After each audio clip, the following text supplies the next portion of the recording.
We are the future, we are the dream, we are the nation, we are part of this. Binoculars. Good morning, people of Nigeria. You are welcome to another fresh package of your much anticipated program, Binoculars. My name is Abolade Isuroshu, your able radio commander. What I say through the binoculars today is greatly inspiring. I see young and agile Nigerians of diverse cultures, tribes and ethnic groups agitating for and exercising their fundamental human rights and privileges. I see able young men and women of this great country pursuing and fulfilling their God-given leadership roles in their respective fields of profession, thereby fulfilling their dreams. I also see the citizens of this great nation being respected for who and for what they are, even in the outside world. Looking through the binoculars today, I see a great man, a man of dignity and integrity, a visionary leader, a Pan-Africanist, a nationalist, and a well-respected elder statesman. He is Chief Obafemi Awolowo. Jeremiah Obafemi Oyeni Awolowo was born on the 6th of March 1909 in Ikenne in the present-day Ogun State of Nigeria. His father was a farmer and a sawyer who died when Obafemi was only a boy of about 7 years old. He attended various schools and then became a teacher in Abeokuta after he qualified as a shorthand typist. He subsequently served as a clerk at the famous Wesley College, as well as a correspondent for the Nigerian Times. It was after this that he embarked on various business ventures to help raise funds to travel to the United Kingdom for further studies. Following his education at Wesley College in Ibadan, which was a teacher's college in 1927, he enrolled at the University of London as an external student. He was awarded the degree of Bachelor of Commerce and the Bachelor of Laws by the University of London. It was then he was called to bar by the Honorable Society of the Inner Temple on the 19th of November 1946. Awolowo in 1949 founded the Nigerian Tribune, which is the oldest surviving Nigerian private newspaper, which he used to spread nationalist consciousness among his fellow Nigerians. Having formed a Yoruba Cultural Society in 1947, the Egbe Omo Oduduwa, a revivalist movement, Obafemi Awolowo founded the Action Group in 1951, a political party which, alone among other major political parties, demanded immediate independence based on federalism. He led the Action Group to victory in the Western Regional Elections of 1951 and was named leader of the government, business and minister for local government and finance, ultimately becoming the first premier of the Western region when it was elevated to the status of a federating unit in 1954. From the eve of independence, he led the Action Group as the leader of the opposition in the federal parliament, leaving Chief Samuel Ladoke Akintola as the Western Regional Premier.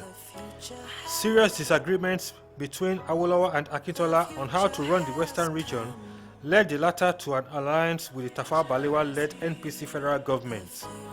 A constitutional crisis which led to the declaration of a state of emergency in the Western region, eventually resulting in a widespread breakdown of law and order.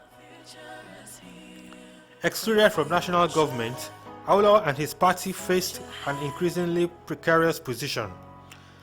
Akintola's followers, angered at their exclusion from power, formed the Nigerian National Democratic Party (NNDP) under Akintola's leadership.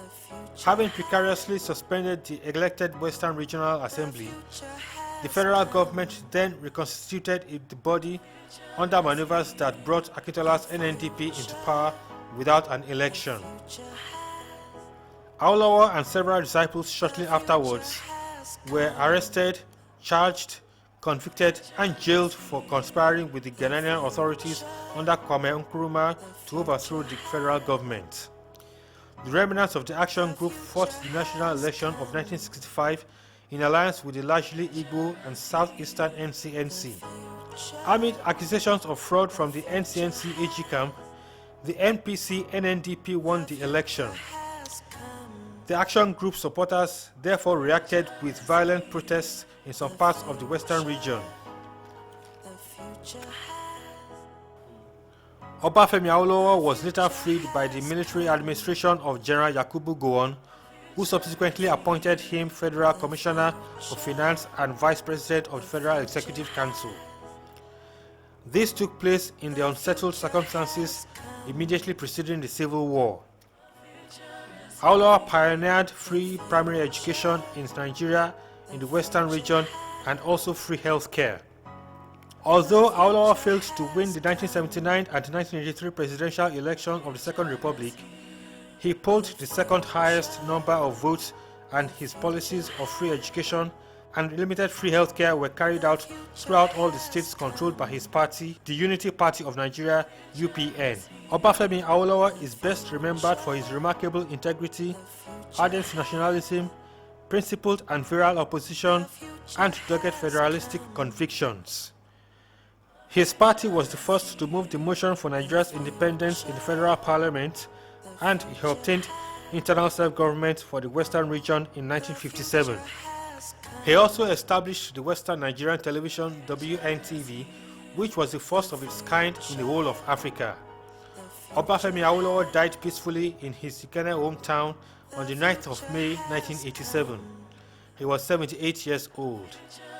He was married to Hannah Idowu Dideolu Awolowo, and both had 5 children, namely Segun Awolowo, Tola Oyediran, Oluwole Awolowo, Ayodele Shiode, and Tokunbo Awolowo Dosumu.